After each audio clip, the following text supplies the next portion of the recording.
I'll make a start then. So good evening. And again, thank you for joining me. My name is James Kennedy, part of the outreach team here at Leeds Beckett University. On a little bit later now from that video, the video was done back in September time, but a lot of the information is the exact same no matter what time of year you're applying, even if you've got the Christmas lights up these days. So the questions we're going to cover now, got a few already listed by the team, which is fantastic. Just to go into a bit more depth following that video. And again, keep your questions coming in. If you have any at all, I'll make sure I can cover them.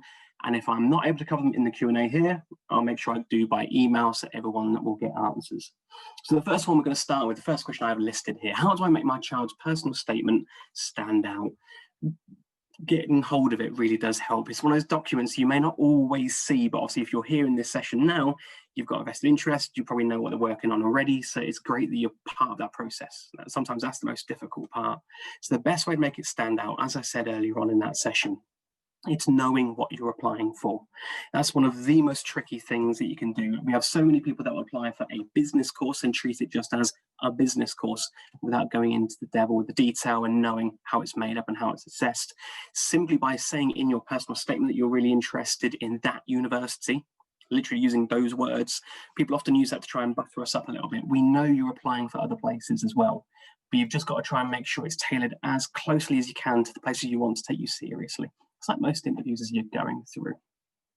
So the best way to make it really stand out is evidence, it's examples. It's not just saying that you're interested, it's demonstrating how good you're going to be, how attentive you're going to be, and how you're going to be a good student. That's really all we're after. We don't always expect you to have the world and the wealth of knowledge. We just want to make sure that you have a motivation. That's what we really, really want to see. How important are personal statements in the university's decision making?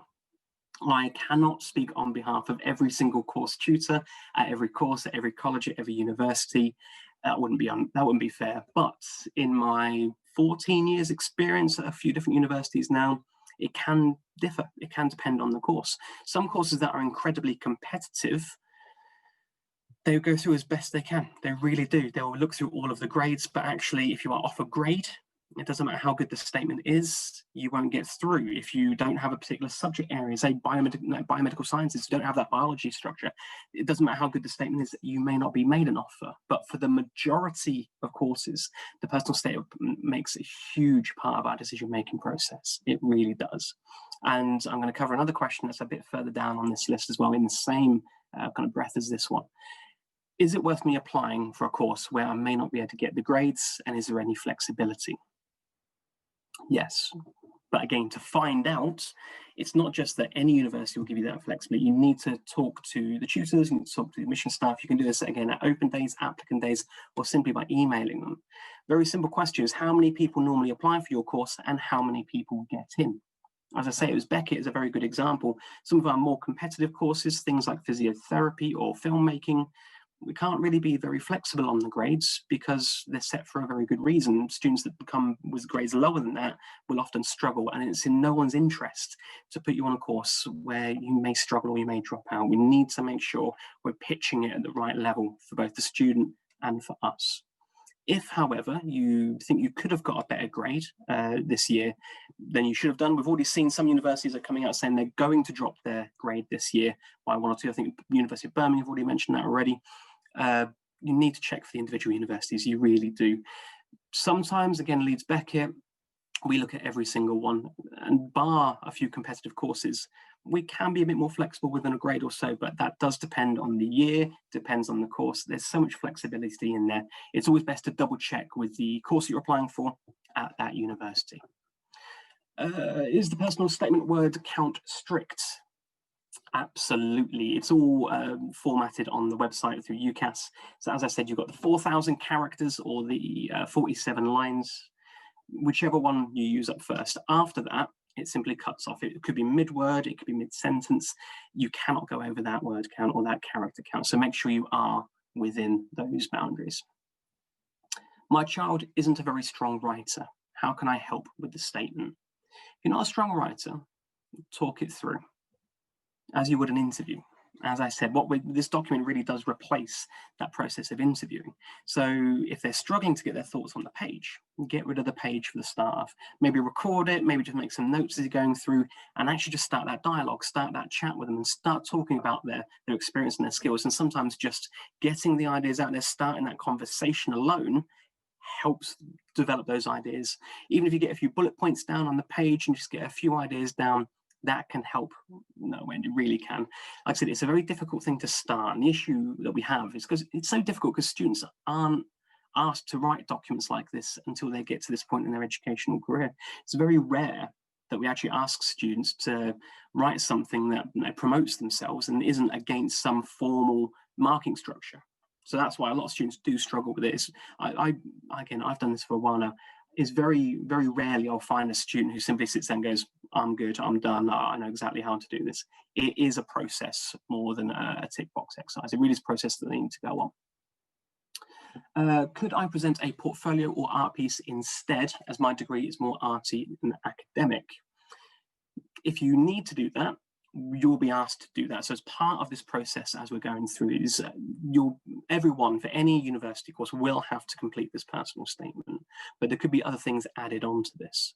So you may be invited to interview, you may have to do a portfolio, you may have to come for an audition. So again, our performing arts here at Leeds Beckett, you will have an audition process, but all of that will be listed on the websites. And if you are made an offer, all of this will be emailed directly to you, so always check your emails. It'll give you all the information you need and everything that you will be assessed on. So yes, if it is a more arty course, the chances are you will be asked to come for an interview, or at least send us a copy or a link to your online portfolio so that we can see what it is that you do. I say that sometimes if the courses are more practical, it's fundamental for us to understand that. Same with teacher training. We need to see what you are like within a group and how you work. So we'll always interview for teacher training as well. Next question up. What kind of phrases or quotes should we avoid? I covered a few in the video, but definitely you can check out the UCAS website as well. It's anything that you'd use as filler, really. Quotes, we're not often fans of quotes. We want to hear from you, we want to hear from the student. Anytime that students quote, it tends to be from the core texts that they've used at level 3, which often is something that we have read through time and time again, and we see several times every single day with these application forms that come through. So I say quotes don't work as well as you telling us something fantastic that you have done. So I'd always say, make sure it's yourself, make sure it's something you're talking about, your experience, examples.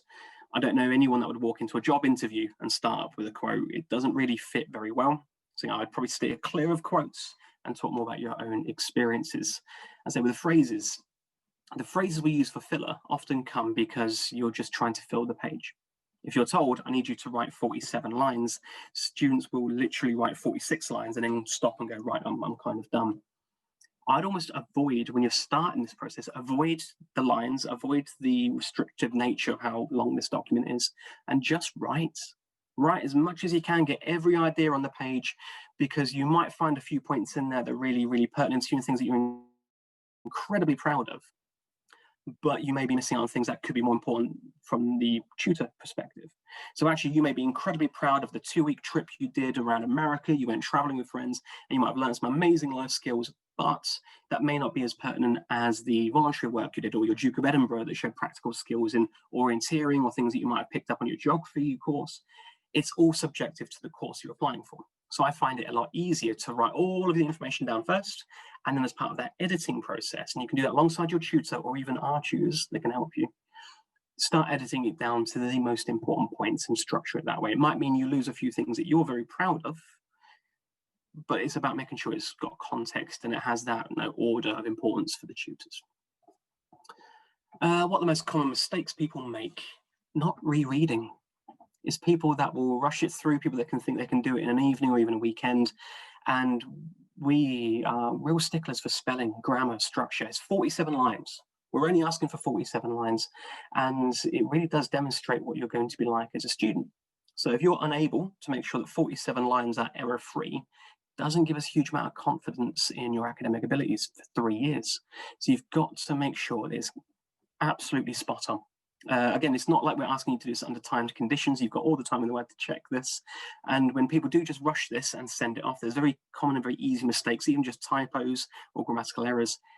scream to us off the page when we do read it through. So always, always check it through. How do I help bring out my personality? I'm normally really chatty, but it doesn't come across in writing. I would argue we don't want you to be too chatty. Again, it's when you get down to the actual space you have, you shouldn't be there talking about all your experiences. It needs to be succinct and to the point. Almost any line in there needs to demonstrate a skill or an experience or an example and evidence of something that you've got in there. So I wouldn't worry about coming overly chatty. If we're looking for those kind of skill sets, we're probably going to interview you. So if we need you to be chatty, say if we need that kind of interpersonal skills, it will come across in the interview at that point. But otherwise, I say I'd actually keep it as professional as I possibly could. If my child is from a military family, should I put their experiences in their personal statement? Does it show strength? Does it show ability? Does it show anything, any kind of skill sets, anything at all? You need to be put into the personal statement. It's not just an academic review. Otherwise, we'd call it an academic review. It's meant to be personal about you, about your experiences and what you're capable of. So I'd argue that anything could go into this, as long as it demonstrates you in a very good light, you can show very good skill sets, and as I say, can show that you are going to be able to complete this course, so that you can take on the new challenges that higher education is going to be throwing at you. What if my tutor gives me a bad reference? I love that one. They won't. They really won't. Whatever the relationship you have with your tutor is like, they are a professional at the end of the day. So whether they like you or not, they will write you a good reference. They're actually not allowed to write a bad reference. But just to say, that doesn't mean they're going to give you a glowing one either. So they will be absolutely accurate. They can reference your attendance, they can reference your attitude and your organization and those kind of things. So if you've had a year where you haven't really done the work you should be doing, I would be looking to do what you can to pick up that the way that they view you. But I promise you that they can't write you a bad reference. They will make sure it's an accurate one. So again, have a chat with your tutor about this. Often students will look at their tutors, and it might depend on my experience. If you've come from a school and you're still in a sixth form, you often see the tutors in sixth form still as that teacher kind of relationship. It should be different. This is actually your external application form, and it's an external reference, and it's something you should work in tandem with the tutor on. Because when you write your personal statement, that's one side of the form that we see, and the reference is on the other side. So it's not your view versus their view. It's actually a holistic view of what we look at as you as a learner. She sees all the really good things you get to say about yourself, and it should be backed up then by what your tutor is saying. Your tutor can also give us more information on extenuating circumstances. So if you have had a bit of a bad year, if there have been things that affect you personally, that means you could have got a better score than you had. This is where we fit this in. So if there are things that you'd want to fit in there, but you don't have the space for it, or it doesn't sit right in the personal statement, ask your tutor to include it in the reference. That's perfectly normal. In terms of extracurricular activities and work experience, how many hours will tutors be looking for? Again, very subjective depending on what you're applying for or what you're trying to add in there. I would say if you've been out for, you've taken yoga on since you're in lockdown, you've only done 2 hours of it, I probably wouldn't use that as an example, but anything where you can demonstrate a skill set. Most people, I'd say, if you've done something for a few weeks or longer, again, things within part-time work, that'll work. If you've only got a few hours, but you've definitely developed a new skill set, you don't necessarily have to list the hours. If you've done 700 hours of voluntary service, I would be throwing that number in because, again, it looks impressive. So I'd say it depends on the example that you're using. That's something I'd want to double check with my tutor or the careers team at your school or college. They will always be able to help you out with that one because that can be very, very subjective. Can I apply for a course where the grade requirements are higher? I covered that one earlier. So as I said, double check with the course and where you're applying for. Yes, we can be flexible, but not always. So do talk to the university. Does it matter if I have just under 4,000 characters? No, as long as it's just under. It might look a little bit weird if you're shoehorning a few words in there just to make sure you hit 4,000 characters exactly. However, because the formatting is all the same, the text box size is all the same, if you say have 3,500 characters rather than the 4,000, it will leave a blank box at the bottom. And that doesn't always look very good. It shows to us that either you ran out of examples to give us or you couldn't be bothered, which neither one is very good. So I'd be trying to get as close to 4,000 characters as possible. But if you're 100 or so out, I wouldn't worry about it. It should be absolutely fine with that. And that, for me at the moment, is all of the questions that we've had through on the Q&A. So again, we've got a few minutes. If you've got any more questions, please get them in now, and I'll be able to answer that before we head off. Otherwise, I wish you all the best and good luck with your personal statements. As I say, your own school tutors, your careers advisors, they can all help you. The universities, you can get in touch with us at any point as well. We're very friendly folk. Like I said, it's not cheating if you talk to us about what it is that we ask for particular courses. If anything, we have teams that help you to do this. That's part of my job as well. And like I say, it depends on each institution and what their requirements are. They should have loads of information, and more so now than ever, it'll all be put online for you as well. If you do have any more questions, as I say, get in touch with any of us. If you do want to get in touch with myself, I left the details in the presentation, but Leeds Beckett, you can always email. Email directly is at james.kennedy@leedsbeckett.ac.uk, or get in touch with us through any of the other normal methods. Other than that, thank you very much. I hope you have a lovely evening. Good luck with your applications, and I wish you all the best. Take care.